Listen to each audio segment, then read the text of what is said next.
Então, continuidade ao nosso estudo de Gênesis 30. Esta é a segunda aula do capítulo 30. Então, por favor, eu peço encarecidamente que, se você não assistiu à primeira, você pause este vídeo imediatamente e assista o primeiro vídeo para que você possa compreender. Inclusive porque nós vamos comentar agora o texto que a gente terminou de ler na última aula, né? Muito bem. Só um detalhe, pessoal, se vocês têm tido uma certa dificuldade, né, assim, de entender direitinho o que cada um escreveu, né, do Reino do Norte, Reino do Sul, etc., não se preocupa tanto em entender nos pormenores. Meu objetivo é que você compreenda mais ou menos em linhas gerais como é que o texto se desenvolveu. Claro, se você tiver interesse nos pormenores, você pode assistir quantas vezes for necessário. Eu recomendo também pegar o texto em PDF, que está disponível para os nossos colaboradores, né? Para que você possa entender melhor direitinho isso do jeito que está detalhado, tá? Mas o mais importante aqui é você ter uma noção do porquê que o texto ele foi composto dessa maneira, ok? Muito bem. Vamos falar então agora do fato de que Raquel disse, né, que então a Bilha, né, que era a ama dela, né, a serva dela, perdão, por que ela teria então filhos nos joelhos da Raquel? O que isso quer dizer, né?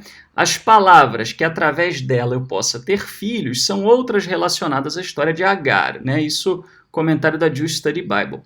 As evidências do Antigo Oriente Médio sugerem que colocar uma criança, não é de joelhos, tá? É um errinho aqui, nos joelhos.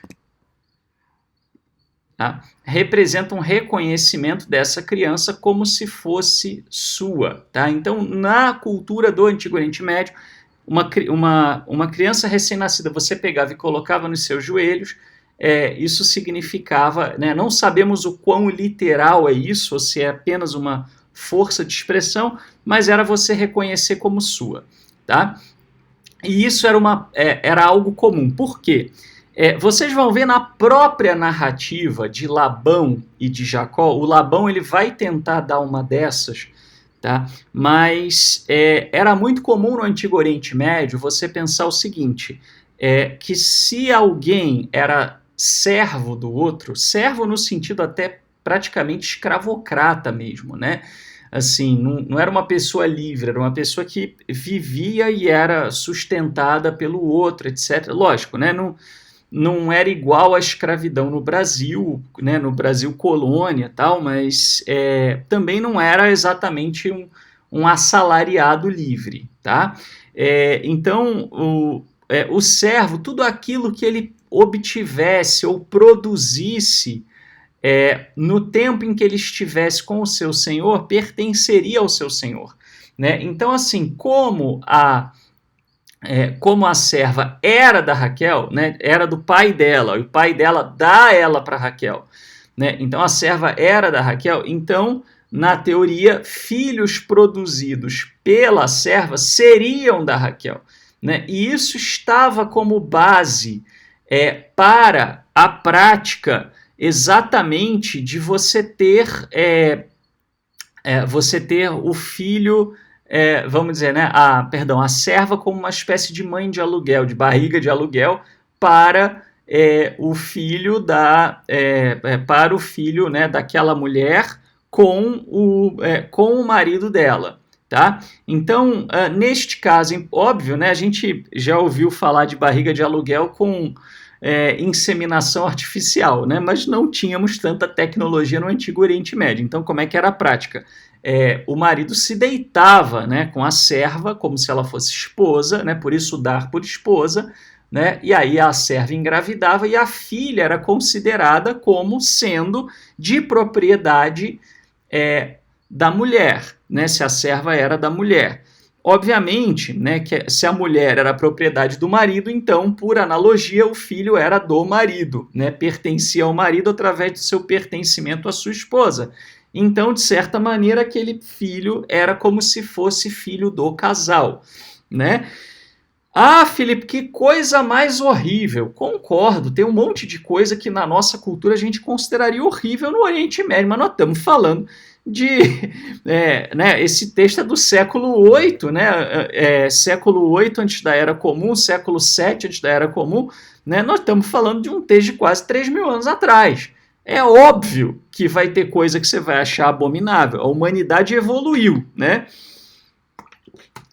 Apesar das pessoas acharem que o mundo vai de mal a pior, né, e pode até ser que vá em algumas coisas, não vou entrar nesse mérito aqui, né, mas assim, achar que a humanidade está piorando é se iludir absurdamente, né? Você pega a humanidade na década de 50 era um horror, muito pior do que hoje em dia, por pior que seja hoje. Não é que hoje está bom, né? Hoje está menos horrível, né? E comparado com 3.000 anos atrás é muito menos horrível, né?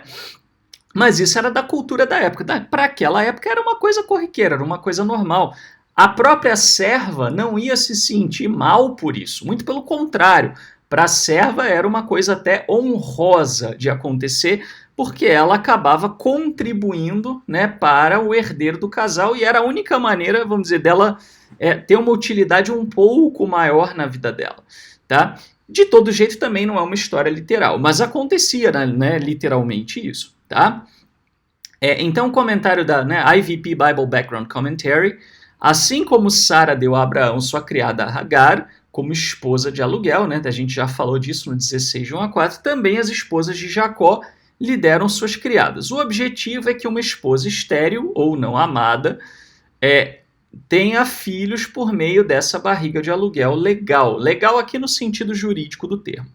Esta disposição também se encontra no Código Lipit Star e no Código de Hammurabi da Mesopotâmia. Então, outros documentos ali do Antigo Oriente Médio expandido, região da Mesopotâmia, etc., trazem esse costume. Então, a gente sabe que, de fato, isso acontecia naquela época. Bom, vamos começar então falando dos primeiros filhos que surgiram, né, que são Dan, Naphtali e Gad, tá? Então, se você for olhar, ó, vamos ver o que realmente é acrescido aqui, tá? Pelo texto do Reino do Sul, né? Se a gente for olhar direitinho, ó, lembrando, né, esses filhos aqui, ó, né, eu vou ter o que a gente vai ter? Dan, né, Dan estava na história do Reino do Norte, né? Aí você vai ter Gad. Gad estava Gad e Asher estavam na narrativa do Reino do Sul, ok? Então vamos olhar aqui, tá?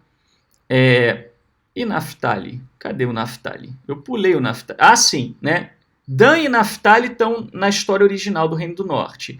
Gad e Asher estão na do Reino do Sul, tá? Então, na verdade é o contrário, né, do título aqui, né? Dan, por isso que eu me confundi, ó. Dan, Naphtali, Gad e Asher, né? Comi bola aqui nesse título. Bom, então vamos olhar aqui, pessoal, esse mapa, tá? Primeiro de tudo, tá? Nós temos aqui o seguinte, ó. Dan e Naphtali, eu falei que fazem parte da história original. Olha onde estão. Olha onde está Dan, tá? Território do Reino do Norte. Naphtali também, tá? O Reino do Norte. Asher já não era bem território israelita isso aqui, tá? Ele pega um pedacinho, né? Mas, por exemplo, Tiro, né, Tiro e Sidom, já estamos falando de território fenício, tá? E que isso nessa época, na época da narrativa do Reino do Sul, estava tudo dominado pela Assíria, tá? Então as fronteiras estavam um pouco mais embaralhadas, por isso que se conseguiu, por isso que o Reino do Sul colocou Asher ali, tá? Mas Asher é um acréscimo do Reino do Sul, tá? E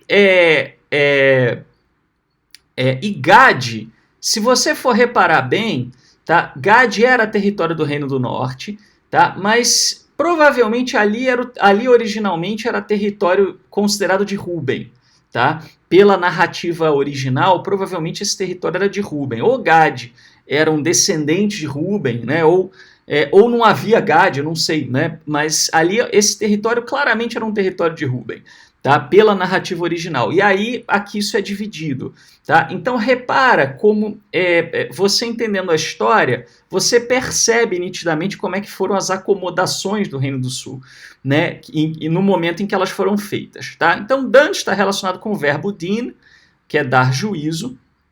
Naftali com um verbo raro, que é patal, né? O P ou o Fe é a mesma letra, né? No hebraico. Muda o Doresh no hebraico bíblico ou Dagesh no moderno, né? Que é o pontinho lá, que torna a letra ou plosiva, o estalinho, né? Ou fricativo, né? Né? Que é do Fe, né? Então, P ou Fe, né? Esse pontinho ou não na letra, ele muda de estalinho para sopro, né? Tem aula de hebraico bíblico no nosso canal, né, gratuitamente, se você quiser só assistir, tá? Então, significa torcer, né? Mas torcer não é torcer de não, né? Que você faz, né? Que quando a gente torce fortemente pela desgraça do Flamengo. Tô brincando, né? Adoro brincar com os flamenguistas. Não tem jeito, né? Eu cresci, né? Fluminense, né? Cresci lá no Rio, a gente cresceu tirando barato com a cara do Flamengo, né? Saudações aos nossos amigos flamenguistas. Ainda a esperança venham para a luz. Mas, e aí, então, o torcer aqui é de pegar uma toalha, né? E você torcer, né? De você fazer este movimento aqui, como os flamenguistas fariam, né, rasgando a sua camisa do Flamengo e comprando uma do Fluminense, por exemplo, né, se eles evoluíssem espiritualmente. Tô brincando.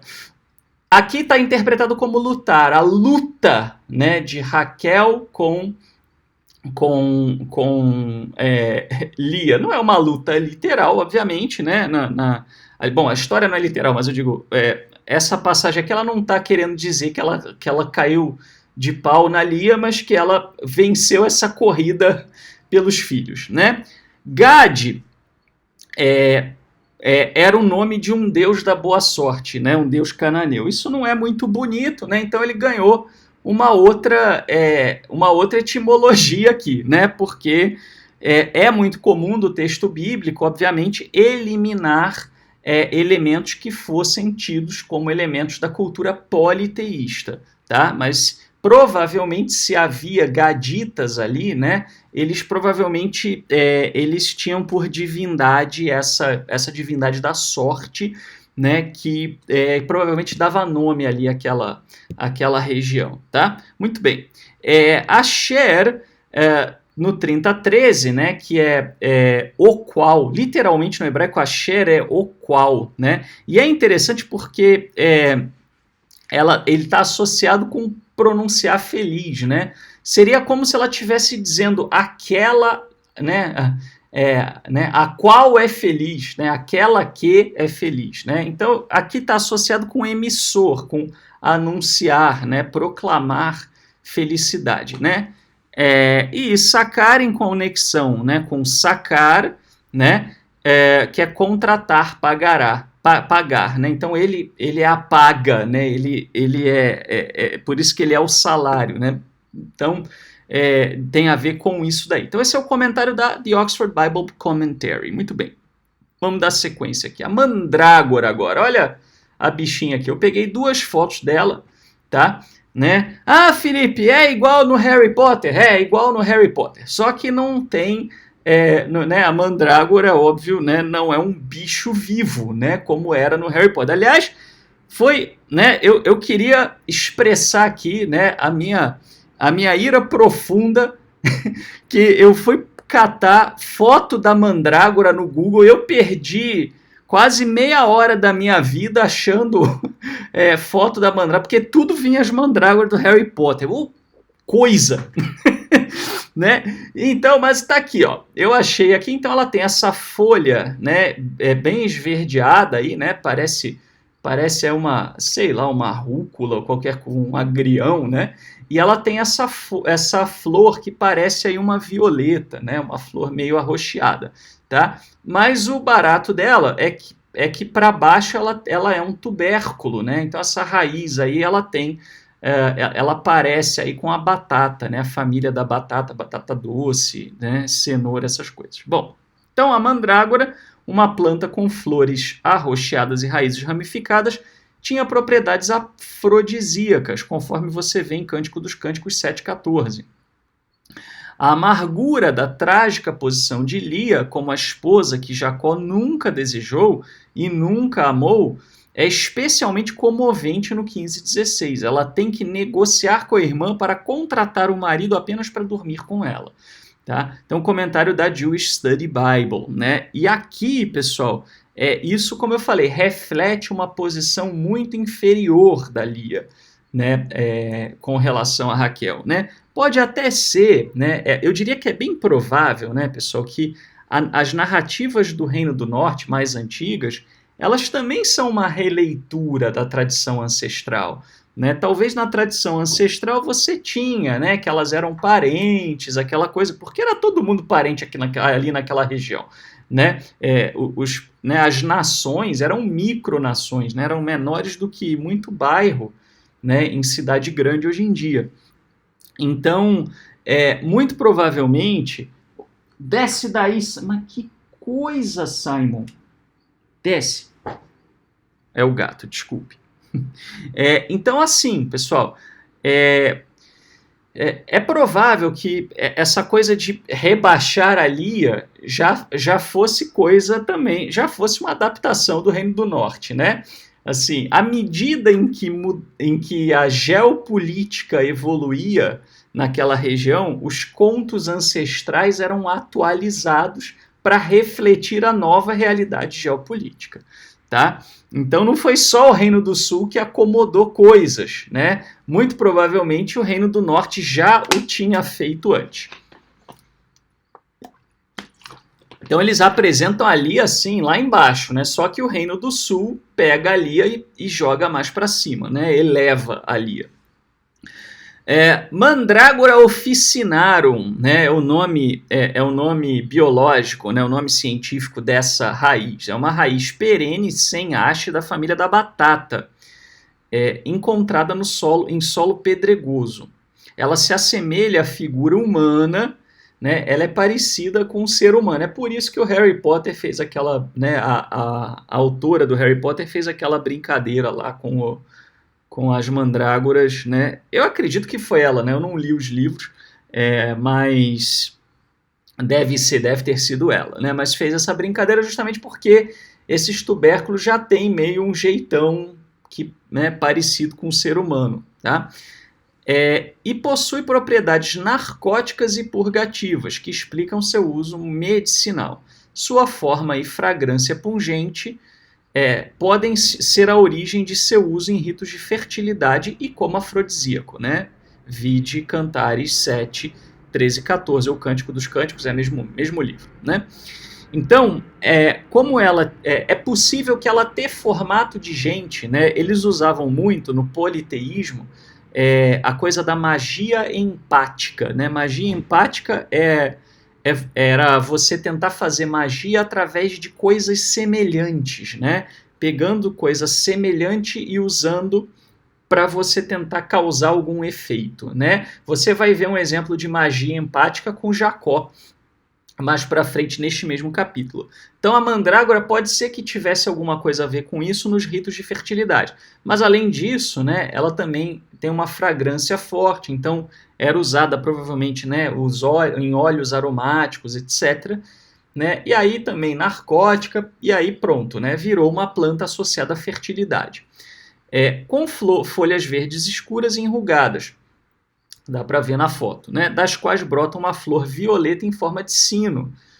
E seu fruto é uma baga amarelada, aproximadamente do tamanho de um tomate pequeno, que pode ser consumido. Eu não trouxe a foto da baga, né, do fruto, faltou. A mandrágora é nativa, né? Tem um errinho aqui.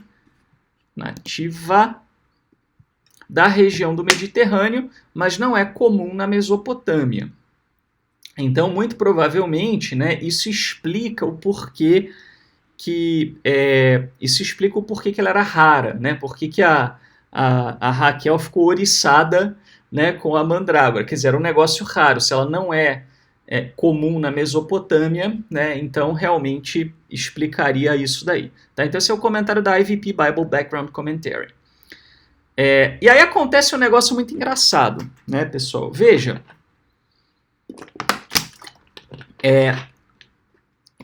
a Raquel, ela tenta, né, de alguma maneira, engravidar a partir da mandrágora, né? E falha miseravelmente na história. Quem engravida é a Lia, né?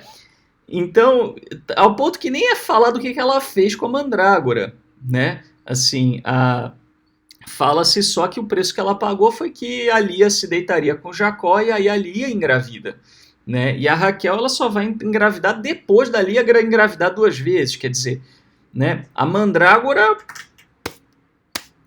não resolveu de nada, né? Pelo menos nessa versão da história que nós temos, é assim. Pode ser que numa história original havia alguma coisa relacionada à mandrágora e isso tenha sido removido porque tinha resquício de culto à fertilidade, né? E esses cultos à fertilidade às vezes tinham rituais sexuais que depois, né, não eram bem vistos aí pela ética bíblica, etc. E aí pode ser que essa história foi filtrada depois, tá? Fosse alguma história ancestral mais antiga que tivesse algum elemento que depois foi julgado inadequado, tá? Mas não sabemos, né? Mas do jeito que está a história, mandrágora e não mandrágora foi a mesma coisa. Espera-se que elas desempenhem um papel na superação de sua infertilidade, mas somente o Senhor é quem é acreditado por isso. Quer dizer, né, no fim, o crédito é dado ao Eterno. Isso é típico de uma revisão monoteísta, né? Era voltado, né, voltar a questão para o Eterno, né? Sair das superstições e focar no Eterno, né? Isso você vê na Bíblia hebraica em profusão. Então é bem provável que tenha acontecido isso aqui, tá? Muito bem, vamos seguir. Falando aqui de Zebulun, José e Diná, né? Então aqui de novo, ó, quando você fala de José, né? José, que é o último que vai aparecer, ele está associado com Manassés e Efraim, né? Assim, existem alguns acadêmicos entendem que originalmente Benjamim estava associado com José também, tá? Mas eu não vou entrar nesse mérito agora, nós vamos falar disso quando falarmos da história de Benjamim. Mas aqui você tem a essência do Reino do Norte, né? A principal parte, que era Efraim, que era quem mandava, né? E Manassés, né? E a coisa até que depois a gente vai ver da inversão, né, do filho mais novo se tornar o mais importante, que é muito comum nas narrativas do Reino do Sul, provavelmente espelha um momento também que Efraim, apesar de ser menor, se tornou mais importante politicamente do que Manassés, né? Conseguiu a hegemonia do poder político aqui, tá? Muito bem. Falando de Zebulon, né? Zevulun, está associado a um verbo que não ocorre em nenhum outro lugar da Bíblia hebraica, mas que pode se referir à exaltação, portanto honra, mas também com Zebed presente, enquanto José está relacionado tanto ao mais cedo possível, a junta, remove, tira, quanto a Yassaf, acrescenta, aumenta. Né? Não foi considerado necessário oferecer uma explicação do nome da filha Diná. Talvez até porque Dan já havia sido dado como explicação, Diná vem da mesma raiz, né, de julgamento e tal. José, né, o uso mais comum do termo é Yassaf, que é acrescentar, aumentar. Né? Faz sentido até que ele fosse o primeiro, né, na história original, porque tem essa ideia de acrescentar do tipo, oba, eu tive um filho, agora eu quero ter mais. Né? Isso está muito associado aí com essa ideia. Tá? Mas aqui no final, a Raquel então só vai ter filho biológico lá na frente, né, com Benjamim. Então é isso aí. cadê Zevulun aqui? A gente acabou não falando muito aqui, né? Zevulun está ali no meio, ó. Então repara que nós estamos falando da meiuca aqui, né? Bom, dando sequência então, o fim da vergonha de Raquel. O status de uma mulher na família seria muito tênue se ela não tivesse filhos. Uma mulher estéril poderia ser, e muitas vezes era, descartada, ostracizada ou com status inferior e encontraria proteção em seus parentes. Agora que o status de Raquel na família de Jacó é estabelecido, Jacó se sente livre para solicitar permissão para sair, né? Então, o que acontece? A ideia aqui, né, a ponte com a próxima história é a partir disso por essa razão, tá? Se a Raquel fosse estéril, teoricamente, ela poderia ser devolvida à família dela, devolvida a Labão, no caso, tá? Então, na hora em que se vê que ela deu filho, então aí, né, ela cumpriu o dever dela de mulher, né? E aí, então, ela como uma mulher aceitável, né, aos olhos daquela cultura, ela poderia, então, ser levada junto, né, e a história dar continuidade. Então, é a partir desse momento que se faz essa sequência, né? Lembrando que quem torna a Raquel estéril, né, é já o Reino do Sul no sétimo século, antes da Era Comum. No século 8, ela não era estéril, né? Muito provavelmente, como eu falei, ela tem um filho, que era Yosef. Depois ela fica querendo mais por uma questão.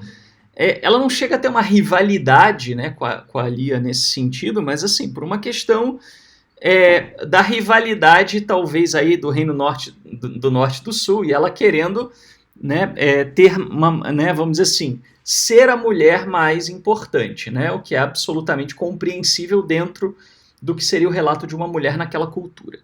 É bem provável que a narrativa original do Reino do Norte trouxesse José primeiro como primogênito. Você vê um resquício disso em Crônicas, né? Primeira Crônicas 5:1, onde é dito que Rúben perde a primogenitura para José ganhar. Então, você tem uma correção da história aí em Crônicas, né? O que sugere que provavelmente na história original era José o primogênito, e aí fica aquela tradição, mas José não era o primogênito, né? Aí Crônicas, que já é uma obra pós-exílica, né? Crônicas dá um jeito de dar uma solução para esse problema, né? Assim, como é que eu tenho uma tradição de José ser primogênito se José não era o primogênito? Não, né? Rúben perdeu a primogenitura, então José se tornou primogênito. Com o desenvolvimento narrativo do Reino do Sul após o exílio do Norte, o patriarca das meias tribos de Efraim e Manassés teria sido levado à última posição nesta narrativa. Uma pequena vingancinha, né, do pessoal do Reino do Sul, né, contra Efraim e Manassés aí, né? O seu patriarca de vocês vai para o fim da fila. Vocês não eram grande coisa? Então agora que vocês não são nada, vocês vão para o fim da fila. Provavelmente na história original, Raquel reclamaria de não ter filhos adicionais após José, tendo sido ultrapassada por sua irmã, já que o tema das matriarcas inférteis é típico do Reino do Sul, né? A história da infertilidade da Raquel, ela vem do Reino do Sul, né? Mas ela vem através da mudança de ordem, né? Justamente por isso eu não botei em azul, né? Que a questão é a mudança da ordem, né? E aí ela acaba ficando com uma história parecida com a da Agar, né? Que também é uma história do Reino do Sul. Tá?